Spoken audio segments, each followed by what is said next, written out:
Hello friends, welcome to my channel, my mini village garden. Friends, ଆମ apple bear ବା Thailand ବରକୋଳି ଗଛର ଏବେ ପ୍ରୁନିଂ କରିବାର ସମୟ ଆସିଯାଇଛି। ତେବେ ଆସନ୍ତୁ ଏହି ଭିଡ଼ିଓରେ ଆମେ ଫୁଲ୍ ପ୍ରୁନିଂ ପ୍ରୋସେସ୍ କେମିତି କରାଯାଏ ଦେଖିବା। ଫ୍ରେଣ୍ଡସ୍, ଆପଣମାନେ ଯଦି ପୂର୍ବ ଭିଡ଼ିଓ ସବୁ ଦେଖିଥିବେ ଆମ ଚ୍ୟାନେଲରେ ତାହେଲେ ଆପଣମାନେ ନିଶ୍ଚୟ ଜାଣିଥିବେ ଯେ ଆମର ଏଇଟା ଥାର୍ଡ଼ ଇୟରର ପ୍ରୁନିଂ କରାଯାଉଛି। ୟା ପୂର୍ବରୁ 2 ଥର କରାଯାଇଥିଲା। ଆଉ ପ୍ରତିବର୍ଷ ଟିକେ ଜଲ୍ଦି କରାଯାଏ। ଏ ବର୍ଷ ଟିକେ ଲେଟ୍ ହେଇଯାଇଛି। ଲେଟ୍ରେ ପ୍ରୁନିଂ କରିବାର କାରଣ ହେଲା, ଏକରେ ଗଛ ଗୁଡ଼ାକ ବହୁତ ଜଲ୍ଦି ବଢ଼ିଯାଉଛି ବା ଗ୍ରୋଥ୍ ହେଇଯାଉଛି। ଆଉ ସେକେଣ୍ଡରେ ଆମର ସେଠି ଟିକେ ପାଣିର ଅସୁବିଧା ହେଉଛି। ପାଣି ପ୍ରୁନିଂ କଲା ପରେ ଟିକେ ପାଣି ନିହାତି ଦରକାର ପଡ଼ିବ, ଯେହେତୁ ଏଇଟା ଖରାଦିନ। ତ ସେଥିପାଇଁ ମଧ୍ୟ ଟିକେ ଲେଟ୍ରେ ପ୍ରୁନିଂ କରିବାକୁ ବାଧ୍ୟ ହେଲି। ତେବେ ଆପଣମାନେ ତ ଯଦି ପୁରୁଣା ଆଗରୁ କରିଥିବେ ବା ଜାଣିଥିବେ, ତେବେ ପ୍ରୁନିଂ ପ୍ରୋସେସଟା ଜାଣିଥିବେ। ଯେଉଁମାନେ ନୂଆ ସେମାନଙ୍କୁ ମୁଁ କହିଦେବାକୁ ଚାହୁଁଛି କି ଆପଲ୍ ବେର୍ ବା ଥାଇଲାଣ୍ଡ ବରକୋଳି ଗଛର ଯଦି ଆପଣ ଚାଷ କରୁଛନ୍ତି, ତେବେ ୟାକୁ ପ୍ରତି ବର୍ଷ ପ୍ରୁନିଂ କରିବା ଦରକାର ବା କଟିଂ କରିବା ଦରକାର। କଟିଂ କଲେ ଯେତେବେଳେ ନୂଆ ବ୍ରାଞ୍ଚେସ୍ ଆସିବ, ତାର ସେଥିରେ ଫଳ ଭଲ ହେବ, ପୁରୁଣା ବ୍ରାଞ୍ଚରେ ହେବନି। ତେବେ ଆସନ୍ତୁ ଆମେ ଦେଖିବା କେମିତି ତାକୁ ପ୍ରଥମେ ପ୍ରୁନିଂ କରିବା। ଫ୍ରେଣ୍ଡସ୍, ଦେଖନ୍ତୁ, ଆମର ପ୍ରଥମ 2 ବର୍ଷ ତ କଟିଂ କରିଦେଇଥିଲେ, ଛୋଟ କଟର ବା ଛୋଟ ଆରିରେ କାଟି ଦେଇଥିଲେ।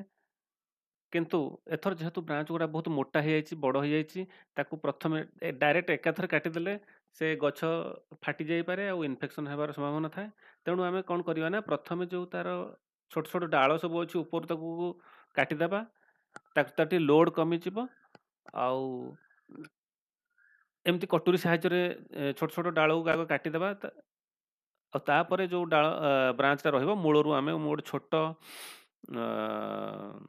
2ଟା କରତ ଆଣିଛି ଷ୍ଟିଲର, ସେଇଥିରେ ହିଁ ତାକୁ କାଟିବାକୁ ପଡ଼ିବ। କାରଣ ଆରଥର କଟର ହେଇଯାଉଥିଲା, କିନ୍ତୁ ଏଥର ଆଉ କଟରରେ ହେଇପାରିବନି। ତେବେ ଯେଉଁ ଡାଳ ଗୁଡ଼ାକୁ ଆଗ କଟୁରରେ କାଟିଦେବା। ଆଉ ଏଇ ଡାଳଟାକୁ ମୁଁ କ'ଣ କରିବି ନା, ଯେହେତୁ ଏଇଟା କଣ୍ଟା ଗୁଡ଼ାକ ଆମ ବାଉଣ୍ଡେରୀ ଗୁଡ଼ାକ ବହୁତ ଦିନ ହେଇଗଲାଣି, ସେ ମଝିରେ ମଝିରେ ସବୁ ଗ୍ୟାପ୍ ହେଇଗଲାଣି, ସେଠି ଗାଈ ପଶିବାର ସମ୍ଭାବନା ଅଛି, ଆଉ ଅଲଗା ଲୋକ ବି ପଶି ଆସୁଛନ୍ତି ତା ଭିତରକୁ। ତେଣୁ ଆମେ ଏଇ କଣ୍ଟାର ୟୁଟିଲାଇଜ୍ କରିବା। ଏଇ କଣ୍ଟା ଗୁଡ଼ାକୁ, ଛୋଟ ଡାଳ ଗୁଡ଼ାକୁ ସବୁ ବୋହି ନେବା। ଆଉ ସେ ଯେଉଁ ବାଉଣ୍ଡେରୀ ଅଛି, ସେ ବାଉଣ୍ଡେରୀରେ ସବୁ ଲଗେଇଦେଲେ ଫଳରେ ଆମର ବାଉଣ୍ଡେରୀଟା ପୁରା ଷ୍ଟ୍ରଙ୍ଗ ହେଇଯିବ, ଆଉ ସେଟା ୟୁଜ୍ ମଧ୍ୟ ହେଇପାରିବ। ଆଉ ବାକି ଯାହା ବଳିଲା ତାକୁ କାଠ ଜାଳେଣୀ ବି ଭାବରେ ୟୁଜ୍ କରାଯାଇପାରିବ। ତେବେ ସେ ଯେଉଁ ଡାଳ ଗୁଡ଼ାକ ଆମର ବଡ଼ ବଡ଼ ସବୁ ଡାଳ ରହିଲା, ତାକୁ କେମିତି କଟା ହେଉଛି କରତ ସାହାଯ୍ୟରେ ଆସନ୍ତୁ ଦେଖିବା। ତେବେ ଆପଣମାନେ ଦେଖିଥିବେ, ଆର ବର୍ଷ ତ ପୂର୍ବ ବର୍ଷ ଛୋଟ ଛୋଟ ଛୋଟ କଟରରେ ଆଉ ଛୋଟ କରତରେ କାଟି ହେଇଯାଉଥିଲା। ଏ ବର୍ଷ କିନ୍ତୁ ମୋଟା ହେଇଯାଇଛି ଡାଳ ଗୁଡ଼ାକ, ତେଣୁ ଏ ଷ୍ଟିଲ୍ କରତରେ ହିଁ ତାକୁ କଟା ହେଉଛି। ଆଉ ଆମେ ସିଧା ନ କାଟି ଯେମିତି ପୂର୍ବ ବର୍ଷ ବି ତେରଛା କରି କାଟୁଥିଲେ, ସେମିତି କାଟିବା, ଯାହାଫଳରେ କି ସେଠି ବର୍ଷା ପାଣି ସେଠି ପଡ଼ିକି ଲାଗି ରହିବନି। ଆଉ କାରଣ ବର୍ଷା ରହିଲେ ସେଠି ଇନଫେକ୍ସନ୍ ହେବାର ସମ୍ଭାବନା ଥାଏ। ତେଣୁ ତେରଛା କରି କାଟିବା। ତେବେ ମୋର ଏଟା ଅଳ୍ପ ଗଛ ଥିବାରୁ ମୁଁ ଏଟା ମାନୁଆଲି ତାକୁ କରତରେ କାଟି ପାରୁଛି। ଯଦି ଆପଣମାନଙ୍କ ପାଖରେ ଅଧିକା ସଂଖ୍ୟାରେ ଗଛ ଲଗେଇଛନ୍ତି, ତେବେ ଆପଣ ମେସିନ୍ କଟର ୟୁଜ୍ କରିପାରିବେ। ସେଥିରେ ଆପଣଙ୍କର ସମୟ ବି ବଞ୍ଚିଯିବ ଆଉ ଜଲ୍ଦି ବି ହେଇଯିବ। ଦେଖନ୍ତୁ, ଏଇ ଗଛର କେତେ ମୋଟା ହେଇଗଲାଣି। ନେକ୍ସଟ ଇୟରକୁ ମୋତେ ଲାଗୁଛି ମାନୁଆଲି ଏମିତି କାଟିବି ନ ହେଇପାରେ। ଆଉ ଇଏ ପ୍ରାୟ 10ରୁ 15 ଦିନ ଭିତରେ ନୂଆ ନୂଆ ବ୍ରାଞ୍ଚେସ୍ ଆସିବ। ଆଉ ନୂଆ ବ୍ରାଞ୍ଚ ଆସିଲା ପରେ ଆପଣମାନେ ତାକୁ 3ରୁ 4ଟି ବି ଅତି ବେଶୀରେ 4ଟି ବ୍ରାଞ୍ଚ ରଖିବେ। କାରଣ ଏଇ ବ୍ରାଞ୍ଚ ବହୁତ ବଡ଼ ହେଇଯିବ, ବହୁତ ବଡ଼ ଗଛ, ଏ ବର୍ଷର ବହୁତ ବଡ଼ ହେଇଯିବ ଗଛ ସବୁ।